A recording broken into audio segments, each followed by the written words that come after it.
Le journal de l'économie avec vous, Myriam Mascarlo. Bonsoir Myriam. Bonsoir Vanessa. Vous avez une invitée ce soir. Oui, absolument, qui est donc la ministre de la modernisation et des infrastructures, hein, je ne me trompe pas, en Albanie. Bonsoir Madame la ministre d'être avec nous ce soir. On va beaucoup parler d'Europe dans ce journal de l'économie et notamment des pays qui aspirent à rentrer donc dans l'Union européenne.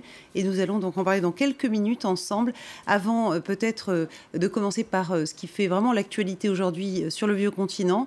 C'est la politique monétaire qui rentre dans une nouvelle phase en Europe avec une inflation qui oscille entre 0,3 et 0,4% cet automne. Vous le savez, une croissance aux alentours probablement de 0,1-0,2% au quatrième trimestre. Et c'est donc le spectre de la déflation qui se précise en Europe. Ce scénario, il précipiterait le continent dans une crise très longue, très douloureuse. Et c'est pour éviter coûte que coûte donc ce piège que Mario Draghi est passé aujourd'hui du discours aux actes. Le président de la Banque centrale européenne a dégainé le bazooka monétaire, comme on dit.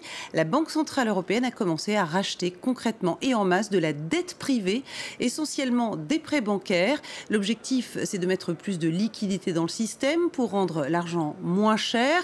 Et puis, pour ensuite, Mario Draghi ne s'interdit pas d'acheter aussi de la dette publique, celle des États membres de la zone euro. Le but, encore une fois, c'est de stimuler le crédit, donc l'activité économique, pour faire remonter l'inflation. Je vous propose d'écouter le président de la Banque centrale européenne.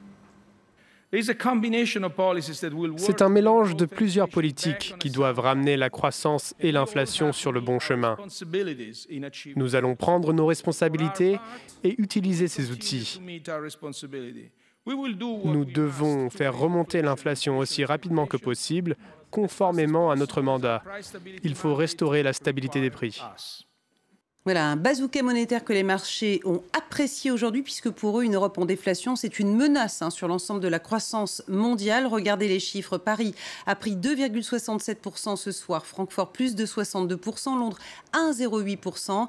Et c'est du vert également à Wall Street, avec un Dow Jones en hausse, à l'heure où je vous parle, de 0,53%, plus 0,45% pour le Nasdaq et plus 0,49% pour le S&P 500. Alors on le voit, l'Europe et tout particulièrement la zone euro sont au cœur des attentions. Une zone euro qui est loin d'avoir retrouvé son niveau d'avant la crise, que ce soit en termes de richesse ou en termes de chômage.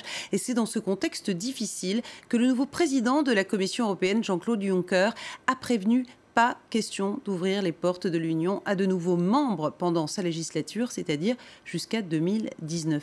Voilà qui nous amène à notre invité de ce soir, à l'Albanie, avec donc à mes côtés Milena Arito. Vous êtes ministre de l'Innovation et de l'Administration publique. J'étais un peu imprécise sur votre titre tout à l'heure. Merci d'être avec nous ce soir. Je vous remercie de m'avoir invité. Je vous fais rebondir tout de suite sur ces propos de Jean-Claude Juncker. Donc, pas de nouveaux membres dans l'Union européenne pendant 5 ans. Est-ce que pour vous, c'est un coup d'arrêt ? Oh non, pas du tout. D'abord, je voulais dire que c'est une très bonne nouvelle pour l'économie européenne, la nouvelle de la Banque centrale donc, qui vient de tomber cet après-midi. Et ensuite, pour revenir sur votre question, ce n'est pas du tout un coup d'arrêt. L'Albanie vient d'obtenir le statut de candidat en juin dernier, donc en juin 2014. Nous sommes très contents de l'avoir obtenu, mais en fait, je pense que pour ceux qui nous écoutent, souvent quand on pense à ces pays qui sont donc dans les frontières de l'Europe et qui veulent entrer dans l'Union européenne, on pense comme quelque chose qu'on leur octroie.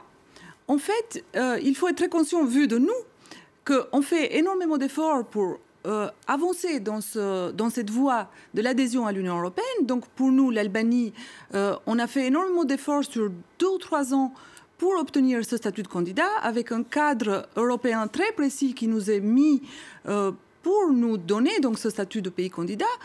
Et une fois que nous avons ce statut, nous avons d'autres pas à faire donc pour ouvrir les négociations et puis ensuite pour espérer un jour être membre de plein droit. Donc c'est un chemin long. C'est très important pour nous et je pense que c'est aussi très important pour l'Europe sur plusieurs points de vue. C'est très important pour nous parce que ça nous met, comme je l'ai dit, un cadre précis législatif et régulateur qui nous oblige à avancer, je dirais, avec des pas plus soutenue que si on avait été tout seul dans cette démarche. Et on le voit d'ailleurs, vous avez, malgré la crise, malgré le fait que vous êtes encore, entre guillemets, aux portes de l'Europe, un taux de croissance de 3% depuis 2008. Vous avez doublé votre richesse nationale en 15 ans. Vous avez investi considérablement dans le pays. Les investissements ont fait un bond de 50% ces dernières années. Comment vous faites finalement pour avancer malgré un contexte extrêmement lourd autour ? C'est un contexte très lourd parce qu'en fait, notre économie dépend beaucoup des voisins qui sont l'Italie et la Grèce, qui ont été très, très touchés par la crise. Mais bien sûr, nous sommes des pays qui sont partis de très bas. Donc, bien sûr, nous avions un chemin devant nous et une marge de progression importante, donc ce qui explique en partie les chiffres. Un autre facteur qui explique, c'est aussi l'optimisme et le dynamisme de ces pays qui ont tout à espérer. Et moi, pour avoir vécu en France, où vu de ces pays-là, tout va bien dans le meilleur des mondes, on ne retrouve pas facilement cet optimisme. Donc je pense que l'optimisme et le dynamisme de ces pays jeunes, avec une population quand même jeune, qui a envie de progresser, est un facteur déterminant pour aller vers l'avant. Et vous verriez dans la zone euro, alors que beaucoup se mettent à douter de sa survie même à cette zone euro ? Je ne pense pas que la question de la zone euro se pose au stade où nous en sommes. Donc, il y a encore beaucoup de progrès à faire et nous verrons bien si la zone euro, ce que moi j'espère fortement existera à ce moment-là et sera renforcée. Et sans doute notre avenir est là comme tous les autres pays des Balkans. Merci beaucoup en tout cas Milena Harito d'être venue sur le plateau de France 24. On sait que l'Albanie est un pays francophone, vous le démontrez, francophile. On est heureux de donner aussi l'occasion à ce pays d'être vu sur notre antenne. Donc je rappelle que vous êtes la ministre albanaise de l'innovation et de l'administration publique et que donc vous êtes votre pays candidat officiellement à l'entrée dans l'Union européenne. Je vous remercie. Voilà Vanessa pour ce journal très européen. Merci d'être venue sur le plateau de France 24. Merci beaucoup Myriam. On vous retrouve un peu plus tard pour le journal de l'économie.